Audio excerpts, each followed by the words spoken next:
ఆంధ్రప్రదేశ్లో తెచ్చుకున్న ఆధార్ కార్డులు ఉన్నాయి, ఆంధ్రప్రదేశ్ ఉంది, అది ఇస్తే ఇప్పుడు చెల్లుతుందా, మళ్ళీ మీ సేవ ముందెళ్ళి క్యూ కట్టాలా, అట్లాంటి భయాందోళనకు గురవుతున్నారు. అలాంటిది ఏం అవసరం లేదు. మీది ఏ ఆధార్ కార్డు ఉందో, ఏ రేషన్ కార్డు ఉందో అది సబ్మిట్ చేస్తే చాలు. ఎందుకంటే అప్పుడు తీసుకున్న వాళ్ళన్నీ ఆంధ్రప్రదేశ్లో ఉంటుంది, ఇప్పుడు అది తెలంగాణ అయిపోయింది, అది అందరికీ తెలిసినదే.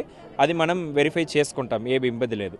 సో అట్లానే కొన్ని దగ్గర గ్రామ పంచాయతీలు కూడా కొత్తగా అయి ఉంటాయి, పాత గ్రామ పంచాయతీ పేరు ఉందని. అట్లాంటిది మీరు ఎలాంటి ఆలోచన చేయనక్కర్లే. మీ దగ్గర ఉన్న ఆధార్ కార్డు, మీ దగ్గర ఉన్న రేషన్ కార్డు సబ్మిట్ చేస్తే సరిపోతుంది. ఇన్కమ్ సర్టిఫికేటు, కమ్యూనిటీ సర్టిఫికేట్ అలాంటిది మనం ఈ స్టేజ్లో అడగట్లేదు, అందులోనే అడుగుతున్నాం.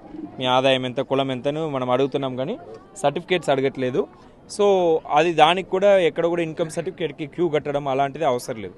సో మీరు ఫస్ట్ అప్లికేషన్ ఇచ్చేసేయండి, డేటాబేస్లో ఎంటర్ చేస్తాం. తర్వాత అన్ని వెరిఫికేషన్ అప్పుడు కూడా అన్నీ కూడా యంత్రాంగం చూసుకుంటుంది. మీరు ఎలాంటి ఇది చేయడానికి